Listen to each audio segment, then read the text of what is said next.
रमजान मुबारक में ये करना है कि तिलावत कुरान, तजवीद कुरान और तदब्बुर कुरान। कुरान मजीद में अल्लाह सुब्हानहू व तआला कह रहे वरत्तिलिल कुरान तरतीला। कुरान मजीद में अल्लाह सुब्हानहू व तआला हुक्म दे रहे अफला यतदब्बरुनल कुरान। अल्लाह ताला कुरान मजीद में कह रहे हैं कि तरतील के साथ कुरान मजीद पढ़ो। अगर एक आदमी को कुरान मजीद पढ़ना नहीं आता तो फिर वो अपने करीब की मस्जिद में या फिर किसी आलिम या हाफिज से ट्यूशन लगवाए और इरादा करे कि ये रमजान मुबारक गुजरने से पहले पहले उसको कुरान मजीद पढ़ना आना चाहिए। अगर वो कुरान मजीद पढ़ लेता है लेकिन तजवीद में पीछे है तो ये प्लान बनाए कि रमजान मुबारक के अंदर वो तजवीद अपनी अच्छी कर ले। अगर वो तिलावत में भी आगे है, अगर वो तजवीद में भी आगे है, लेकिन वो कुरान मजीद को समझने का वो आदमी टाइम नहीं दिया है, तो उसको चाहिए कि रमजान मुबारक में वो तफसीर अहसनुल बयान कम से कम पढ़ने का प्लान बना ले, या वो किताब जो अल्हम्दुलिल्लाह अल्लाह ताला ने मुझे जमा करने का मौका दिया है, तौफीक दी है, असबाक़ कुरान 4000 सबक कुरान मजीद से पेश करने की अल्लाह ने सआदत दी है, इस किताब को पढ़ने की आप कोशिश करें इंशाअल्लाह। रमजानुल मुबारक आते ही लोग अपने हाथों में तफसीरें उठा लेते हैं। शेख सालेह आलू शेख हफिज़हुल्लाह कहते हैं तफसीर आलूसी क्या ही अच्छी किताब है, तफसीर कुर्तुबी बहुत अच्छी किताब है, लेकिन मैं वार्निंग करता हूं तलबा को कि ये किताबों को ना पढ़े जब तक कि तफसीर तबरी और तफसीर इब्न कसीर ना पढ़ ले।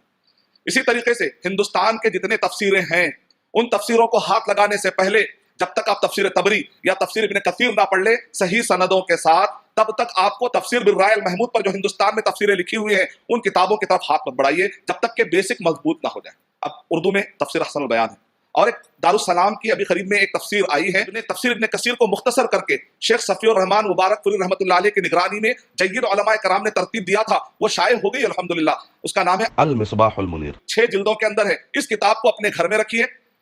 एवरेज वर्जन इंग्लिश में भी है, अरबी में भी है, ये इब्न कसीर का इख्तिसार, लेकिन अरबी में ज़ईफ़ रिवायतें बाकी रह गई, इंग्लिश में भी ज़ईफ़ रिवायतें बाकी रह गई, लेकिन जो उर्दू में उलमाए कराम ने काम किया है ऐसी मेहनत की है, ऐसी मेहनत की है शायद कि कोई ज़ईफ़ हदीस रह गई, इस अंदाज में उन्होंने मेहनत की है। ये जो उर्दू का वर्जन है अल मिसबाहुल मुनीर, ये जो उर्दू का वर्जन है अपने घर में जरूर रखिए। यानी मतलब ये है कि जब हम कुरान मजीद पढ़ने का शौक रखते हैं तो सही और ज़ईफ़ को बांटते हुए, सही राय और गलत राय को बांटते हुए, गलत तावीलात से अपने आप को बचाते हुए कुरान मजीद का मुताला करने का शौक पैदा करें। और अल्लाह के नबी सल्लल्लाहु अलैहि वसल्लम ने इरशाद फरमाया मन क़रअ हरफ़न मिन किताबिल्लाह, जो कोई अल्लाह सुब्हानहू व तआला की किताब से अगर एक हर्फ पढ़ता है फलहुल हसना, तो अल्लाह के नबी सल्लल्लाहु अलैहि वसल्लम ने कहा उसके लिए एक नेकी है। और अल्लाह के नबी सल्लल्लाहु अलैहि वसल्लम क्या इरशाद फरमा रहे हैं कि उसको ये नेकी कैसे मिलेगी, 10 नेकियां बढ़ाकर दी जाएगी। वला अक़ूलु अलिफ लाम मीम हर्फुन वलाकिन अलिफुन हर्फ लामुन हर्फ व मीमुन हर्फ, यानी हर हर्फ के बदले में 10-10 नेकियां मिलेंगी। और अल्लाह सुब्हानहू व तआला चाहे तो किसी की नीयत से नेकियां 10 गुना से 700 गुना बल्कि उससे भी ज्यादा आगे जा सकती हैं, लेकिन अगर रियाकारी से कोई पढ़ेगा तो जो नेकियां हैं वो भी गलत हो जा सकती है।